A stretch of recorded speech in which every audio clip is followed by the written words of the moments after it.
All right, everybody. Happy Friday, May 19th. That's halfway through the month of May. And for many of you that might be in southern school districts, probably the last full day of regular school. As in, like, maybe next week you've got finals or whatever. So your kids are going to be home next week. How about yours, Brian? Well, Shally, first, thanks for having me on the program. Maddie's last day of school is next Thursday. Yeah. I am I am excited. We have got a fun, action-packed summer in front of us. We have cheerleading camp, we have dance camp, we have dance travel camp. We have a lot of dancing going on, Oh, and my. That sounds like a lot of dancing. Yeah. So you awesome. got a bunch of things planned for when she's home. That's fantastic. We got a lot of things planned. We're trying to pull together one more summer vacation plan, minus a trip to Miami for a wedding at the end of the summer. We don't really want to call that a vacation because, Maddie doesn't really like to wear formal clothing, so no tuxedo for I mean, who does really? It's so restrictive. her. Yeah. So yeah. Well, for those of you that don't know who this is, surprise! It's Brian Fink, the Finkster, the Finkmeister, the Fink Tank. Get it? I like that. That's You like that funny. one? That's a pun on words there. So Brian is a not only a really good friend of mine and someone that I admire greatly in the industry, definitely a sourcing rock star, but also a very funny guy and a repeat offender on the show. I don't know how many times you've been on the show, but definitely this is not your first time. So welcome back. Apparently, I did not offend you enough last time, so let's see if we can remediate that situation today. Okay, let's get offensive. Let's get offensive. Well, no, we're not going to be cruel and crass. That's not our Nah, let's not motif. be That's not cruel. our thing. Let's be kind and offensive at the same time. Can we do that? I think we can handle that scandal. Let's talk about something that I was talking about on the last show, and I think is worth bringing back from the. It's definitely worth flagellating the deceased equestrian, Oh, beating the dead beating horse. the dead horse. That's right. Hiring climate and specifically recruiters. And what Ooh. is going on right now? I am hearing all kinds of bizarre from every job that I see is $22 an hour. That was last show to all kinds of like merged job descriptions that are like recruiter and sourcer, where clearly really just need one or the other, and then they just kind of mash together too. What are you hearing? What's out there? You have a lot of folks that you used to supervise at your previous job that I'm sure are coming to you for help and advice. So fill me in. What's the scoop from your point of view? So, real quick, Shally, I just want to extend this invitation to anybody who might be listening.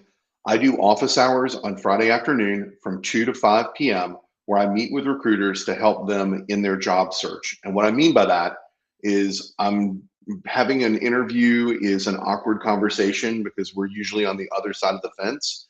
So if Hmm. you want to practice interviewing from 2 to 5 on Friday afternoons, hit me up on LinkedIn, hit me up on Facebook. I'm happy to make time with you and share my Calendly link. Number two, I'm not a resume expert, but I'll be more than happy to put eyes on your resume and say where I think there are some things that you could improve upon. But to answer Shally, and I'm not doing that for charge or whatever, I'm doing because it's the right thing to do and to give back to our community. There are a lot of people's shoulders that I've stood on and who've helped me through their connections to get to where I am. And I want to be able to do the same thing and pay it forward or pay it That's back. really cool. Yeah. How do Um, they find that? Seriously, I usually just make a post about it on LinkedIn once a week, and whoever DMs me, I send you the link, and we get set up for chat on Friday afternoons.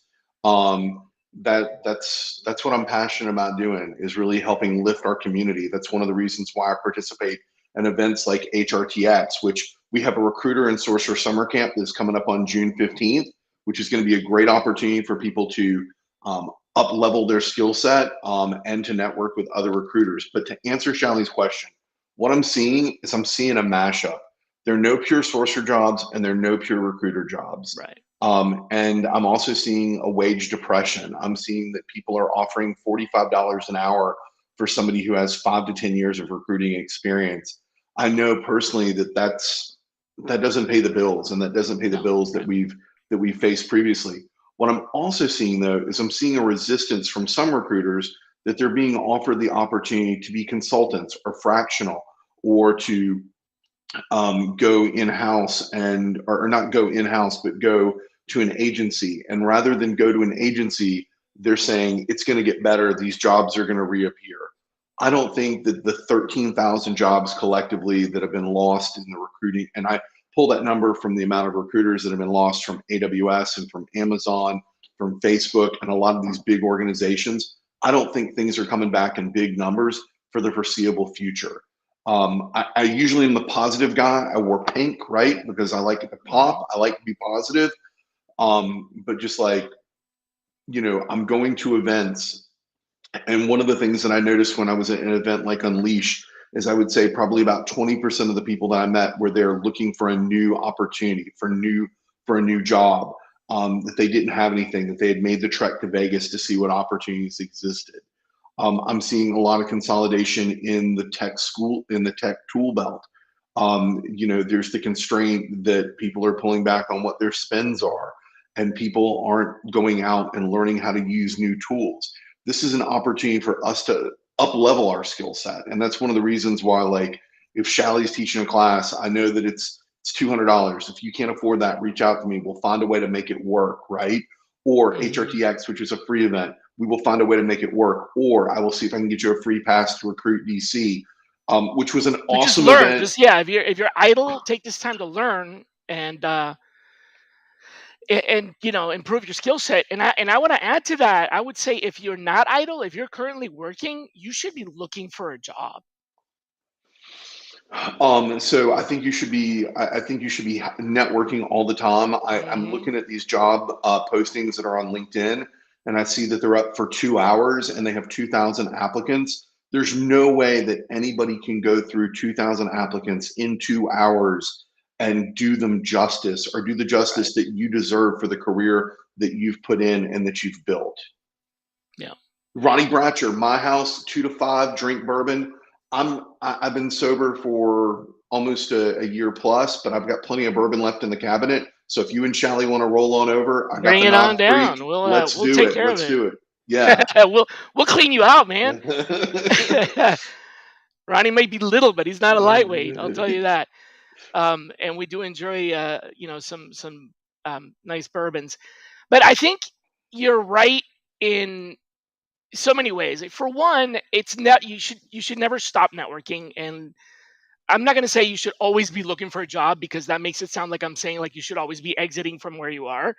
But if you know that things are getting rough, and you see the signs on, the painting on the wall, companies doing layoffs, stuff like that, it doesn't hurt to get your feelers out, because what if you get affected? Now, not that you want to leave, but that you're ready if it happens, or at least you have something. Um, so don't just stop looking, and don't stop learning too. Those two things are something that you're always going to be able to rely on, no matter what. Even during a good economy. But I want to ask you about this whole, like, so the wages are low, and I get that, and probably people just won't take the job, and that's okay. But you said that it's not going to come back the same way. Now, what about this? What about, there were a lot of folks who got hired into Google and Facebook and Amazon as entry level recruiters and entry level sourcers, and they only had a year of experience when they got laid off. Those are people who migrated from another job, right? They switched Sure. careers. Sure, that may be the unfortunate fallout, is that they might not get jobs as recruiters or sourcers. But what about the experienced ones? So what I'm saying is, I can see how an industry that was impacted in some weird way might lose jobs net, like total. Like maybe there used to be more jobs than there are now. But if you've only been in the industry for a year and you have other skill sets, maybe those people won't come back. You know what I'm saying? Maybe they just are like, well, I'm just going to find a different kind of job. Sure. And then the seasoned ones amongst us that don't have another, like, this is our career. We can't just go switch jobs. Well, we can try, but there's a lot of obstacles there. Maybe it'll be okay for us. I don't know. What do you think about? I'm trying to be kind. No, no, I think you're being optimistic, and I think that optimism breeds action. So let's talk about that action and those actions that we can take. Um, an argument that I commonly get into with people is I don't think that recruiting belongs in HR. I think we're more Okay. akin to marketing. I think we're more akin to sales. I think that by going and We don't belong working in on, sales. Hell no. There's no way. okay, so we agree to disagree on that. I mean, if you're doing agency, and yeah, but like corporate recruiters, Well, how? corporate recruiters, here's the thing Yeah. is that companies rely upon two things to keep their momentum going. One is money or capital, and two is human capital or Hmm. people, right? Yep. So what happens to happen is there has to be an exchange between capital, human capital for financial capital, and we're the brokers that make that happen. We're a two-sided Sure. deal marketplace, I get right? that. I get that. But that maybe puts us under the CFO, not the salesperson, not the CSO, right? Okay, maybe the CFO. That's a good point to bring up, or chief operating officer, right? Something like But that. But I get what you're saying. It's definitely not HR because there's really not much. And in fact, if you go to a SHRM conference or lots of these HR conferences, even though they say recruiting is a part of it, it's not covered very much. It's a very small fraction of what's a display in the booths. The talks, there might be, 1% or 2%. So even HR people acknowledge that recruiting isn't really HR because there's so many things that as a professional recruiter you really don't do. For example, you don't do employee relations or payroll or compensation or benefits or legal or right. So that's true. I think HR is not the right thing. But what about companies that have a people team, right? So chief people officer, then they have an HR like VP of HR and VP of talent. What about that? That's not reporting into HR. That's reporting into the people officer. oh, I like that. I like that arrangement. I think that that makes a lot of sense. And Shally, to your point, to the question that you brought up earlier, is what else can we do for those of us who are a little more seasoned, or the Outback special when it comes to recruiting? Is that I think that where we can go deep is we can go deep in our toolkit when it comes to employer branding and L&D. And the L&D element is probably the part that stands out as being the weird portion of this. But I would Mm, ask, how many recruiters do we know that are also career coaches, that are giving this advice to people about how to plan their career? Why is an L&D part of the mix as well? Also, let's go deep inside of our organization before we go outside of our organization. Let's okay. focus on internal mobility. Yeah, Maybe look, the check this best. out. Somebody commented on that. Jobs merging TA and true HR. So I'd like to hear more from Chelsea about that. But go ahead. No, no. Well, I mean, think about it. Is that, how many times have you been an external agency and they say, "Oh, we found a candidate internally for the role." That's great. That's a story that should be celebrated, right? But how often is that not the case? How often is that the exception to the rule when we should be focusing during the great stay, as ADP put it in their white paper that they Right, I published on saw that. Tuesday, right? If this is the great stay, what are we doing to make sure that those employees that are staying, that are sticking around, what are we thinking about talent management, Chelsea? Absolutely. Getting embedded in the organization and figuring out who those players are on a team that can contribute either immediately as a leader on that team, or they can make a lateral contribution to another department in that organization or in that company. And I think that that's where true talent partnership, right? We want to be perceived as a talent partner, a talent advisor, asking the question to the hiring manager, I know you want to open up this rec. Is there anybody on your team that could fill it? You've got some up and comers. Where's the disconnect? Where's the skills gap that we have to almost be a conscientious objector to saying, let's go look outside and focus our search internally? Is there a little bit of pushback though sometimes from organizations where it's like you're sort of poaching from one department to another, like that department's gonna have to then backfill that job, the Yeah, domino effect. there definitely is that, and organizations are territorial like it. But when Hmm. I think of great organizations that have done a really good job of managing their talent, you have organizations like an AWS or an Amazon that, when it comes to retaining their employees, and by the way, about Amazon and AWS, I heard a brilliant statistic from Seth Godin the other day that they lose over 30% of their hires in the first 90 days, contributing to one third of all profitability being lost on that talent turnover. What are we doing from a retention standpoint should be modeled upon what's happening when you establish a flywheel in an organization where you put an emphasis on promotion and accessibility of those different roles throughout the organization. And I think that's something that AWS, I think it's something that Google, I think it's something that Salesforce, all big organizations did really well. And there are opportunities for us to learn from them as individuals are displaced and are quote unquote able to speak more freely about that without that semblance of corporate governance over them. Yeah, but check this out though. There's a lot more money and there are a lot more employees in small and medium-sized companies than in all of the large companies combined. If you True, took very the true. entire Fortune 1000, it would still not amount to anywhere near the number of people who work for small businesses and medium-sized businesses. And the reason I'm bringing this up is I think there's an even greater opportunity to transition careers in smaller businesses, medium-sized businesses, because in those organizations, oftentimes they can't afford to have a very specialized function. So people wear Hmm. multiple hats, right? So if you're They're a more part of a fungible. right, exactly, more fungible. If you have a company with only 50 employees and you happen to be the person who knows computers and social media, you end up being the recruiter because of that. Like it just that's how some people got into recruiting, or you end up getting into supply chain or procurement because you had to learn it on the job. So I think the opportunity might be stop looking at these don't go to work for Facebook and Google and Amazon. Go to work for the small and medium sized companies that where there's going to be more opportunity. They may not pay as well, but they're probably going to give you more breadth, like you'll have more More um, agency. yeah, exactly, that's a good word for it, more agency. You'll have more free agency, you'll be able to do more within the organization and learn other jobs and get into other careers. So that might be an interesting way to transition for those of you that are looking for a way out. um, Well, I mean, you just hit the nail on the head. Like when I was at rent.com, Rent was a company that was sub 1,000 employees. It was about 700 or so individuals. And I was drawn into conversations about employee benefits. Like, does this make sense? Does this look good? Right? mhm. Um, is this competitive in the marketplace? I was drawn into that social media conversation about how do we reach candidates on social? How do we make that conversation an active conversation, right?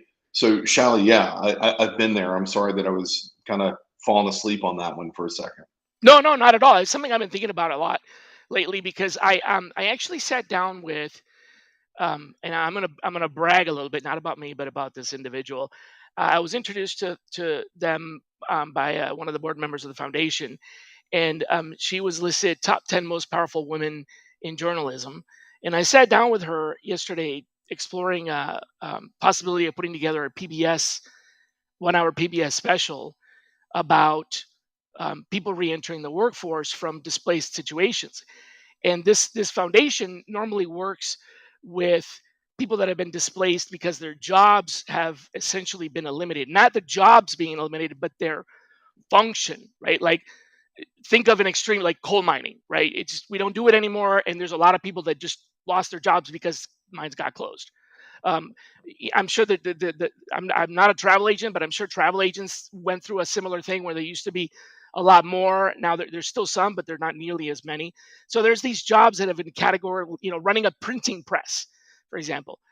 So that's the kind of work that they usually do. But um, the conversation turned to what else can we do and what's invisible. And I said, you know what?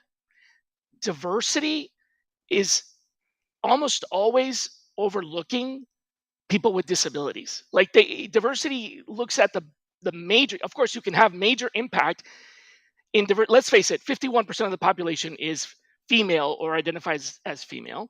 So Sure. if you want to make a massive impact by the numbers, impacting gender equality and gender diversity is going to be huge, right? But um, consider that for every time that you push a diversity program towards one particular protected class, whether it's female or ethnically, whether it's black or Hispanic, that's leaving less room for some of these other more marginalized groups. And the one in particular that came to mind was people who are blind. Um, no pun intended, they're almost invisible because in many cases they want to work, but they don't even try to apply for jobs, because the moment they show up to an interview with a cane or with dark sunglasses, it's almost like interview's over before it even starts. They may be highly qualified and very competent. And there's been, Daredevil, right? There's your perfect example there, right? There's been many people that have been successful on my board. Kirk Adams, very successful, blind at birth. So I'm thinking this whole small to medium business companies that could take a risk on hiring someone who's blind, that person will go out of their way to meet the challenges. The government will provide accommodations. You really don't need to provide accommodations. What we need to get rid of is this prejudice that blind people can't do this. Like, for example, well, we're hiring an accountant, there's no way a blind person can do that. Wrong. Absolutely wrong. uh, some of the blind graduates from our institute read faster than you and I could. Oh, Shally, I remember when we were in Washington D.C. 3 years ago before You the met Kirk, pandemic. and he was there. Yep. Yeah, and I'm going to sound ignorant when I say this, but I was blown away by like I was just blown away by like the aptitude in which he sourced, and I was like, when I think of sourcing, Hmm. I immediately think it's a visual thing, and that I And I it wasn't personally right. couldn't write, and it was just like, holy, yeah. See what I mean? So small and medium sized companies don't have the budget to buy a recruiter license, right? They can't afford the $500,000. They don't really have the money to post on, the big advertising destinations, particularly because if they're truly a small business, they're not posting jobs nationally. They're posting. They're not even posting in Atlanta, Brian. They're posting in Peachtree Corners because they have jobs that are local, and not everybody gets the chance to work remotely. But people with disabilities make much better long-term employees because they're historically much more loyal. They tend to stay with the employer. So that's what got me thinking about this other thing that we were talking about here. A company that, a small business that takes on that risk, they're going to invest everything they got into that person, and they want them to stay. And so you have a much better opportunity of expanding your career in those types of organizations than you do in a big company where they post the job internationally and they'll hire, the most qualified person, even sometimes not even looking internally. They don't even sometimes post the job internally, right? So career mobility seems like it's a big company issue, but I think the solution isn't big companies. Maybe it is a big company issue, but the solution isn't, right? No, Yeah, I exactly. agree. What if somebody told Stevie Wonder that he couldn't read music? You're Yeah. blind. You can't. How could you read music? Well, he didn't need to, apparently. I think he did okay. You know? Um, Srinivasa has an interesting take on diversity recruiting or diversity hiring, how it's taken a back seat um, to during this economic downturn.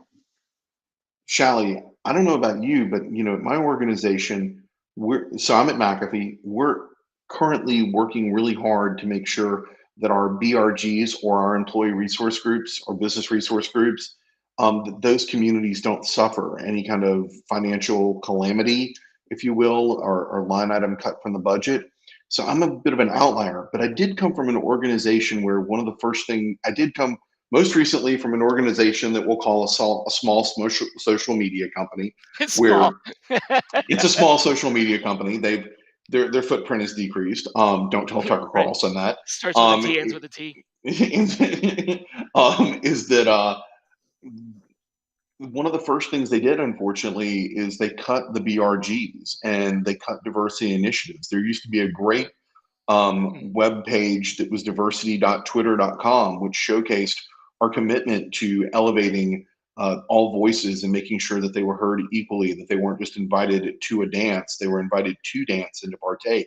And those statistics were reported in real time. That's something that I'm really proud of that we did.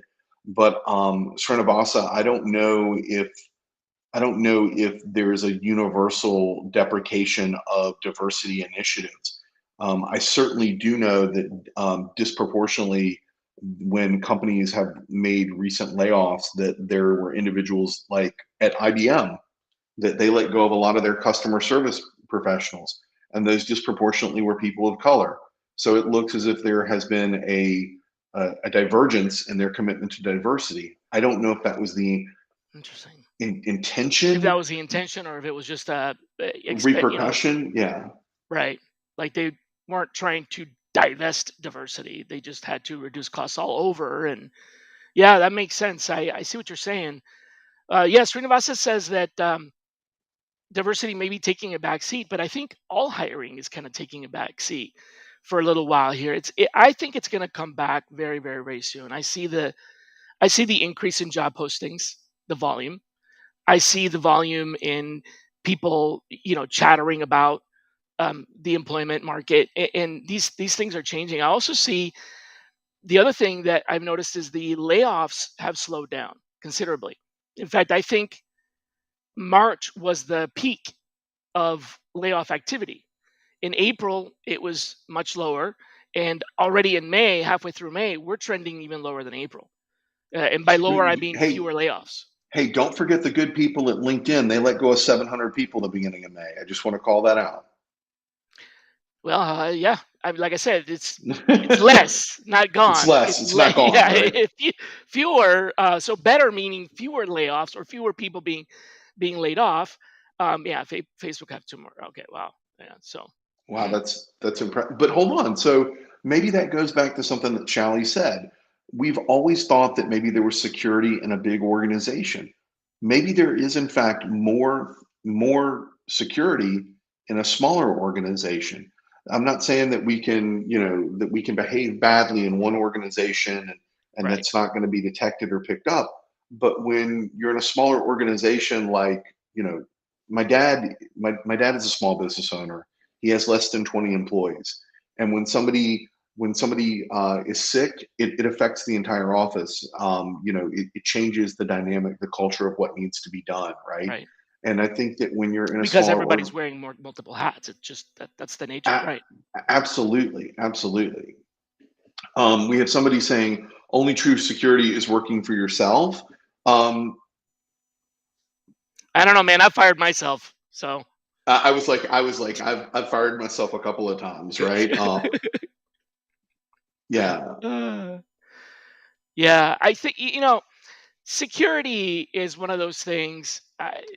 There, I sat in a room. I sat in a classroom. Hopefully, I'm not coming across as being ancient here, but I sat in a classroom one night and at university, and Chester Carlson came to the class. This was a class about entrepreneurship. And for those of you who have no idea who Chester Carlson is, every time that you make a photocopy, you can thank him.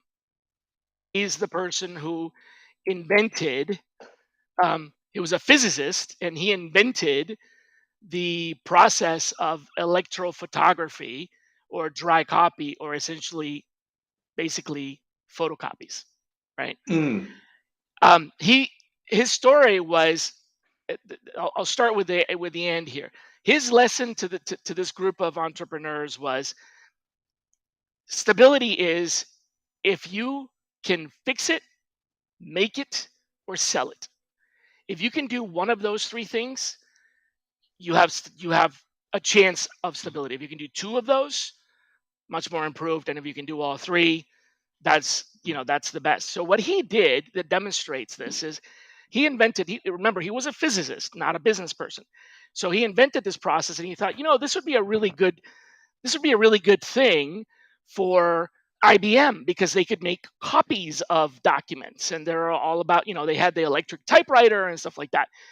And IBM said, no, man, take a hike. Why would anybody want to make a copy of a document when there's carbon paper and you can type three copies at the same time? Okay. So he went somewhere else, and he went to Kodak, and he said, this would be great because you could take pictures of documents. And Kodak was like, who would ever want to take a picture of a document? People don't want to take pictures of documents.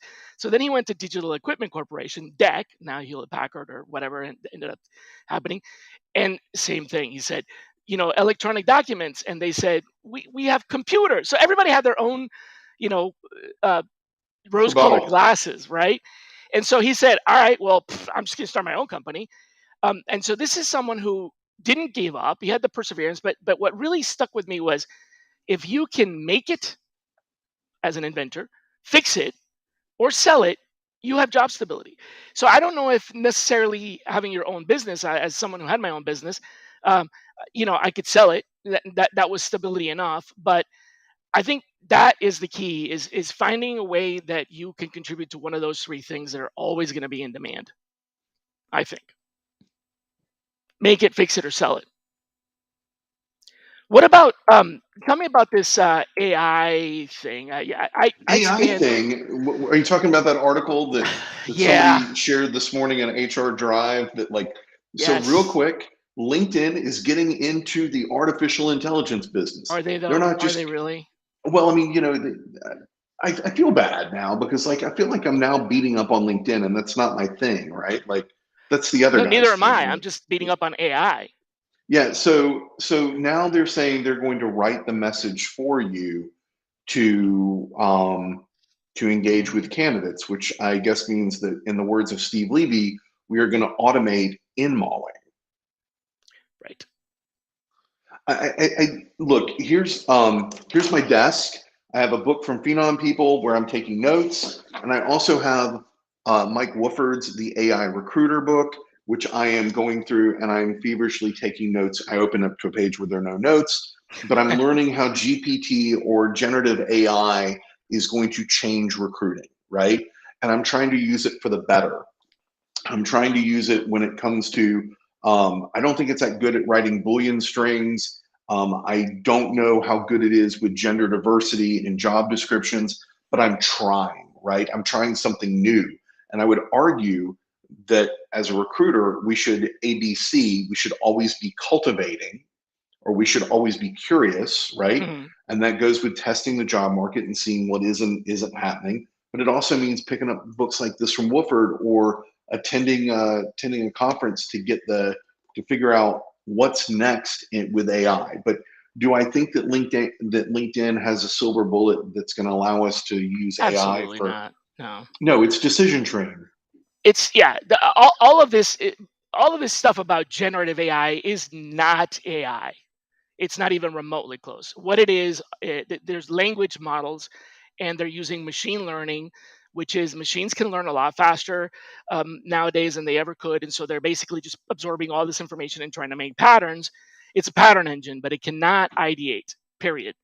So it's not going to create anything new. It's not creative.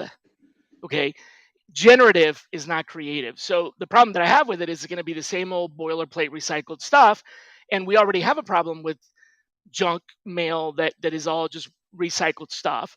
But here's my biggest issue with, in particular, this example of it, which is LinkedIn's, and that is if they haven't ever given us the ability to use more than first and last name as a merge field in a message, how are they going to all of a sudden jump into personalization? The article that you're talking about says we know how important personalization is. Do you really? Because you don't even support any other fields besides first name and last name. Why haven't we ever had the ability to include the person's company name or their job title or their location in a message in LinkedIn? And so all of a sudden now, with generative AI, quote unquote, they're going to personalize it even more. How? They don't even So think that I, way. they don't even have the inbox figured out. Okay, the fact that I have to archive messages and then hit refresh so that I can then archive 8 more messages is ridiculous. Okay, they don't have they don't. And real quick, you've seen me on Twitter talk about this. This is, if they can't fix a simple thing like the inbox, how can they? What are they going to do to automate it? They're going to make it worse. They're going to fill it up with more shit. Sorry, mom. I know you're watching. I cursed. All right. Um, dollar to the swear jar. I apologize. I mean that's really what we're seeing here is that they have a product that they're layering on top of that is not a performative product as it stands today. So Hmm. rather than take it apart and rebuild it, they're simply bolting on a solution. Right. And by the way, Ooh, Magical already does that. Magical, I love Magical. Love Get it Magical. it did that already, and it does that in your Gmail, not just on LinkedIn. It does that in your email. It does that in Facebook. It does wherever you want because it's using the information that's on the page. So that's really not even anything new. But if you don't mind, I wanna kind of share something about this whole generative AI and this whole concept of AI. Let me see if I can share my screen um, in a minute here. See if it's even possible to do that Okay, all right. Well, here. while you're looking to do that, Yeah, TRK Thomas, thanks for your comment about crafting in-mail messages from scratch because the name limitations that Shally's talking about. I'm curious, does the in-mail belong to you or does it belong to LinkedIn? Is this just another instance where we are the bacon and they are going through and they're finding out what works so they can do it at scale, that's right. right? Yeah, Like that is a use case to me for generative AI to absorb the message that you've written that's been successful, that's got you a 78% response rate, and then say, we're going to duplicate this for every customer on the platform. That scares the shit out of me. well, here's another Number thing that two. may here's another thing that may scare the bejesus out of you. Let's see if I can pull this up. Here we go. Are you able to see this window? It's a Chat I, GPT. yeah. You can? Okay. Yes. It might not be very centered. I think it's a little off. So let's see if this is this better. Or It not was really. better before. Better before. Okay. Well, can you see me typing down here? No, I can't because your picture is blocking it on my screen. Oh, interesting. Let's see if I can turn that off. Okay, now my picture. We're free of blockage. I'm shutting up.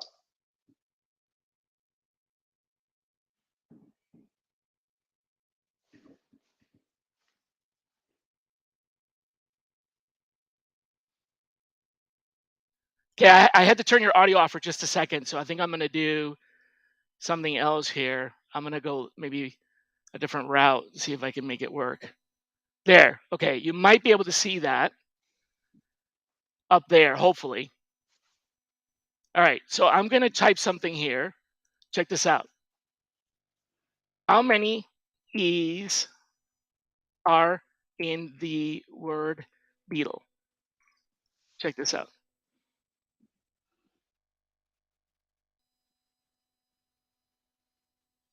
You see that? I got to blow it up on my screen, but yeah, there's one e in the word beetle. Yeah. Well, that's scary. And that right there, my friend, is my problem with AI. This is not. There's no I. Okay, this is not intelligent in any way. My children, before they went to school, could tell you that there were more than one E. They might have guessed two, but they certainly didn't say there's only one. Your brain is thinking, isn't it? Well, I mean, it's we're gonna have to train this thing. We're gonna have to I, become the prompt engineer. We're gonna have to become. We're gonna have to. I mean, this is a good conundrum to have. I could go further with this example. For example, I could say no, there are three E's, and it would correct me, and it'd say there's only one. How many e's are there in the word three? I don't know. I can type it in and see what it says. Um, how many E's are in the word three? It's thinking really hard. Oh, they're saying now it's saying there are two E's in the word three. Got that one right. Okay. And I just picked beetle randomly because it's one in I'm English is that second language. So for me, beetle was one of many challenging words because of the way it's spelled doesn't really make any sense. um, there's two E's on three, but beetles is yeah.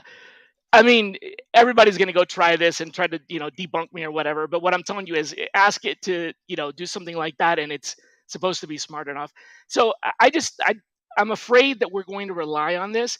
But really, the reason I was telling you about this or asking you about this, more importantly, is that I've heard, this is a suspicion, that there are bosses out there that are using ChatGPT and similar technologies to try to find ways to eliminate jobs. So I think that you just proved it's going to be a job creator, is that the jobs can't be That's what eliminated, I think.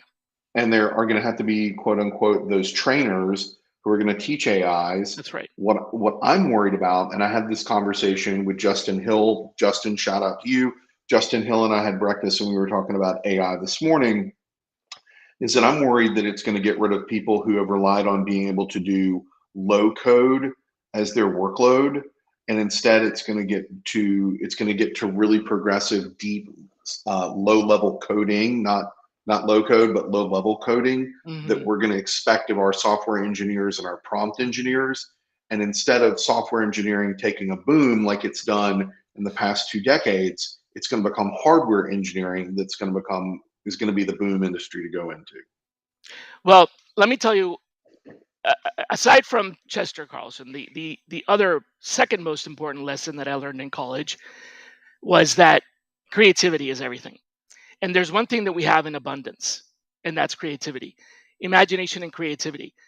And I'll tell you another thing that really, really, really I think is important here is the biggest motivator, in my opinion, and this comes from somebody that has lived in some pretty lonely places, like for example, in the middle of the rainforest in the Mosquito Coast of Central America. And I can tell you that the biggest motivator to creativity is boredom. So why am I sharing this with you? Because Hmm. I seriously do not think that generative AI or whatever the heck this is, models are going to replace jobs. And if you're trying to replace your humans with one of these things, you're the problem. It's not going to replace us. It is a tool. Like when we invented electricity, it became a tool and made life easier. When we invented the chainsaw, it became easier to clear dead trees from your yard. When we invented, the wheel, whatever, it's technology. So it's an invention, it's a tool that we should learn how to use, definitely. But it's not going to just eliminate our jobs. What I'm afraid that it is going to do is it's going to eliminate our creativity. It's going to make people think that they can go there and have it right for you because you don't need to exercise your creative muscle. And as it is already, I'm very afraid for my children because I feel like my children's creativity is dampened or poisoned by social media. Not that social media is bad, but they are spending too much time not being bored because they have social media. So that hour bus ride when they normally would sit there and stare out into space and imagine it and create things, they're bored, so they get on their phone, and it gives them something to be entertained by. But unfortunately, they're not bored, therefore they're not being creative. So that to Hmm. me, ChatGPT and those tools, when they suck the life out of your creativity, that's the risk, because that's the biggest advantage that we have in this country, specifically talking about the United States.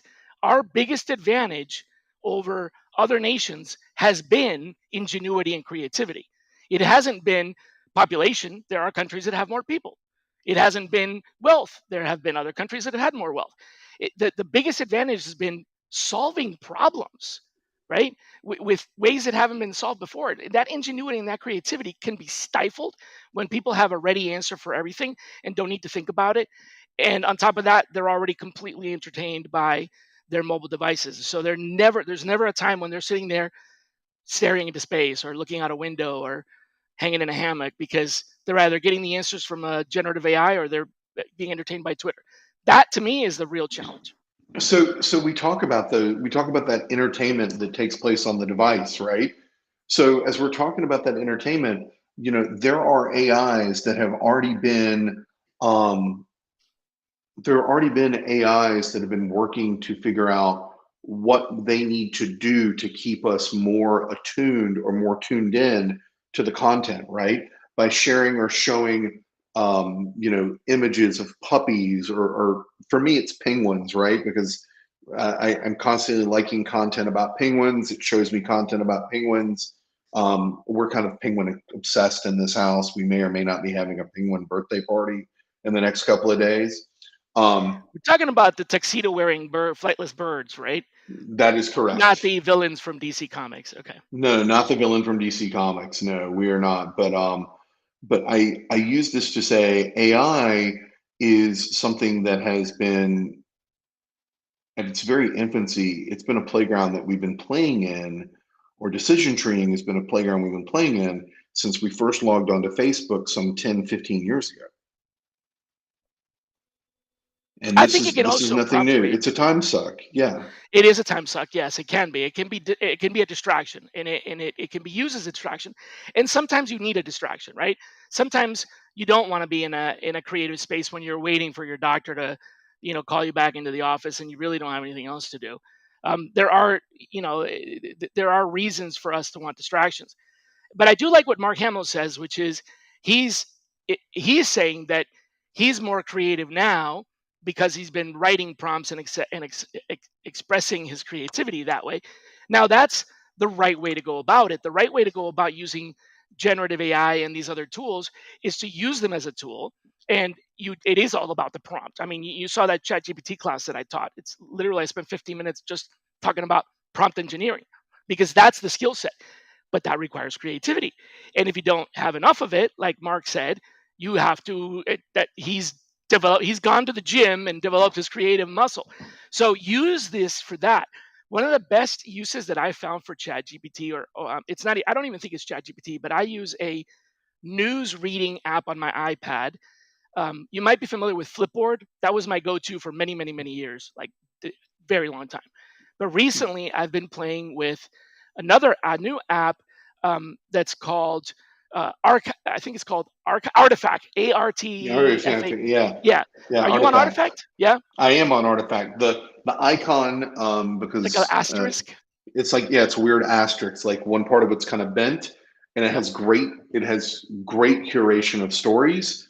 Um, go ahead. That is an AI tool. So it's a machine learning tool. What it does is it learns from what you look at and the length of time that you stay reading an article and the kind of articles that you read, and it serves more like that. And you can also say I don't want to see this kind of thing, and it'll serve less of that. So it's a recommendation engine for news. It's still news, but it's showing you more of the news that you want to know about, and you don't have to manage your subscriptions like you do with Flipboard, where you have to specify I want this kind of news. And the thing that I like about it the most is when you open up an article in Artifact, at the very top, there's a little button that if you click on, it loads 3 bullet points that summarize the entire article. And it's using this kind of language model, but it is not creating anything. Just to be clear, it is literally creating a very succinct summary of what's in the article. You cannot learn from the article by reading the 3 subject lines. What it does do is it tells me whether or not I want to read the rest of the article. So sometimes I start the first paragraph and I'm like, wait a minute, click on the summary, see the summary and go, okay, what I want is in here. Or, oh, I'm glad I did that because now I don't want to read this anymore. So it's really useful in that way. So do you know who is the mind behind Artifact? No, blow my mind. Tell me. The founder of Instagram. Oh, okay. Well, that makes sense. Yeah, Yeah, nice that makes one. sense. Yeah. Well, anyways, I think that's the kind of, the right use for it. It Well, is as a acceleration tool to save time, save labor, like a lot of other robots, right? and that's what it is. It's a robot. It's there to be a time saver. I think it's there to automate menial tasks, not to do super duper heavy lifting. And not to be your friend. Yeah, this is not the version of her. Yeah, that's what I heard. I saw that there was an article about somebody that said that one of the apps, it's not WhatsApp, it's one of the other apps, has a friend, like a robot friend. Oh, what was it called? Maybe I don't know. Telegram. It might be Telegram. I thought you were alluding to the fact that like somebody has taken Syncia AI and they've married it to a prompt engine. So you've got a picture of a female talking to you and being your friend, and and you are kind of navigating a weird space of having a conversation with an AI. And the weird space is that it's not really a real It looks like person, it looks like a human. It looks but like a it is, human right? being. but it's just like something that looks like a human being that's talking to you. We need a new uncanny valley. You remember the uncanny valley when they were talking about how robots sometimes are um, too creepy because the closer they look like humans, the creepier they get until a certain point, in which case they get really close to humans and they're undetectable. And then it's not creepy anymore, but there's like that uncanny valley. We need an uncanny valley for this. There's got to be like an uncanny generative model thing. That's just a terrible word, but you know what I'm talking about, right? Yeah, I mean, for a kid who grew up on the Uncanny X-Men, I totally know what you're talking about. That's right. There's those animations that are just a little bit too realistic, but not realistic enough, right? Right. Well, it's like when I was at SourceCon and I showed off that one tool that will do generative AI of pictures, and I said, show a picture of people having fun at a recruiting conference, Uh huh. and they all had smiles on their faces, but their eyes were just lifeless. Right, and they all had 7 fingers. Yeah, well, I mean, I wasn't counting. So check this out. I'm gonna show this background. See if it actually works. Let's see. Oh no, I have to turn off all the.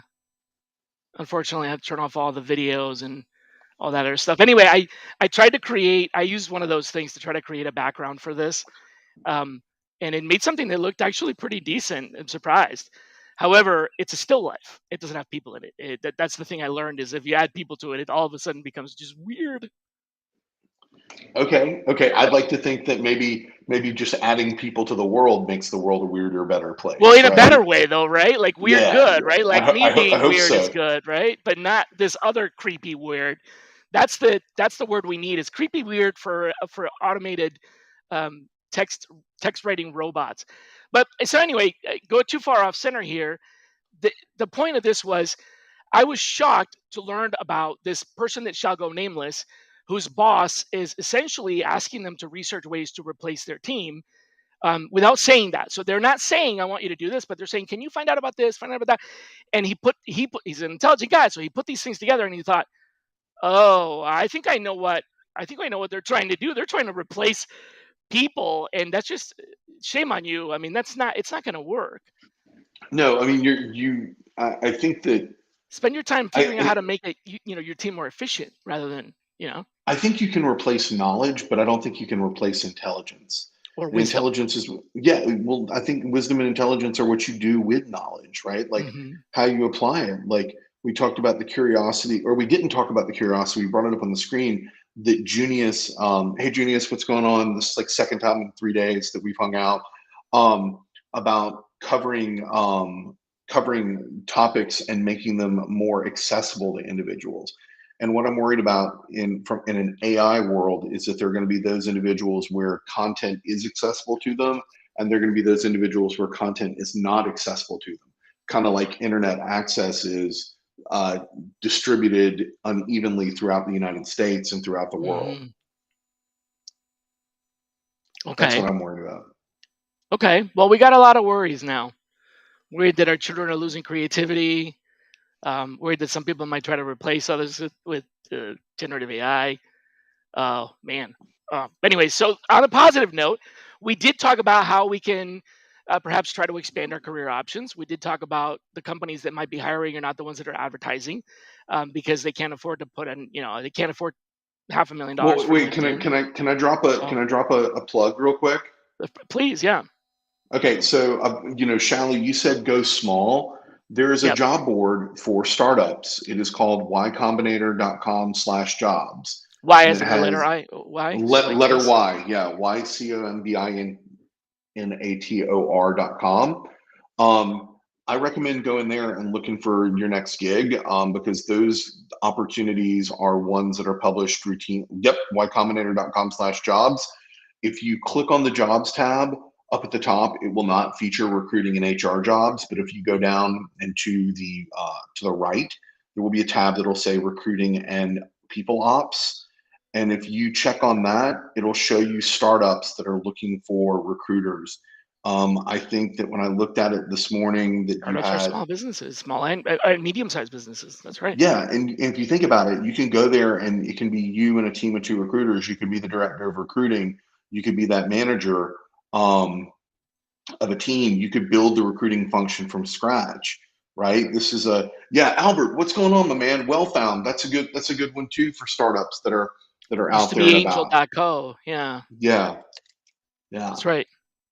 And those are jobs that are not showing up on Indeed. Right, right. Yeah. And I mean, they might have some of them are probably free to post. And so, it's startups not trying to do things on the cheap. It's just that they might be a Series A or a very small startup, and they're not flush with money, and they're not going to be able to afford to pay for these big job boards. So there's a lot of those jobs out there that are not, just not posted in the mainstream, basically. Well, they're not posted in the mainstream because it's almost like a membership, right? Like Y Combinator is where Sam Altman was the CEO before he left to work on OpenAI. Mhm. Is it's a school slash accelerator slash funding platform for startups, right? So you're looking at organizations that are trying to scale. You can also look on. I mean, like I don't know who this user is who put Akka, but Probably you could look. Srinivas. Yeah, you could look there. These are some interesting places that you can go and you can look for. But I want to remind recruiters that nothing beats good old fashioned networking. Hey, Networking. David Marr, what's going on? David, hey, shout out to David Marr. This guy is posting jobs all the time for recruiters. He's trying to carry an entire industry on his back. Thanks, David Marr. Yeah, Thank I you. see those every day. Forward them as much as I can. Yeah, that's really good. I just actually had a chat with him the other day. Um, yeah, that's really cool to be able to support folks in the industry. We're actually a little bit over time, I think here. Just realized we're past the hour, Oh, but thanks a lot for being back on the show, Brian. I'm gonna get the news out on some of these job sites on my LinkedIn and give you a hat tip. I think that's a good idea. well, thank you so much, Shally. I appreciate the opportunity you afforded me by being here to be in your community. You and Ronnie, come on over. Bring David Marr down, and All right, you guys can yeah, raid my bourbon and cabinet. Seth Davis. Seth Davis too. Seth Davis from Atlanta, the SourceCon Grand Champion. That's right. Yes, that is awesome sauce. You can't leave until you give us one thing to think about. What Shally's Alley is a famous something to mull over the weekend. Deep thought. Okay, what kind of bourbon do I got? I have a lot of bourbon because like I kind of gave up drinking and just like didn't throw anything out. So I've got plenty of bourbon. But one thing that I think that you can think about to have a great weekend. Hey guys, if you get a chance, pick up this book, the Dick Portillo autobiography. It's about a guy who started Portillo's hot dog houses in Chicago, how he built himself from nothing. And I think that's what we got to do today as recruiters is we got to start at zero and we got to go from 0 to 1. And I think this was a great story. I was glad that I picked it up. It was a recommendation from somebody I go to shul with. Um, that's it. Maybe just Yeah, figure that's a out how good to one. go from I'm zero glad. to I'm glad one. you didn't say that we need to do hot dog stands because that was going to be Hot dog great. stands, Woo! everybody. I'm a fan of a hot dog stand, but all right, Dick Portillo. So how's that last name? Tillo, Portillo's. Portillo. L Got it. L All right. O. All right. Thanks so much, Ben. My friend, pleasure to have you on the show. I'm sure we'll do this again. Everybody, have a And good weekend. real quick. Every time I talk to Shally, I learn something, and today is no different. Thank you. Oh, thanks. Well, have a safe Memorial Day weekend. I think it's an extended weekend for some folks. So, um, if not, I think is it this weekend or next weekend? It's next weekend. Next weekend. Okay. All right. We'll do this again on Friday before that. So take care, everybody. Bye bye. Thank you.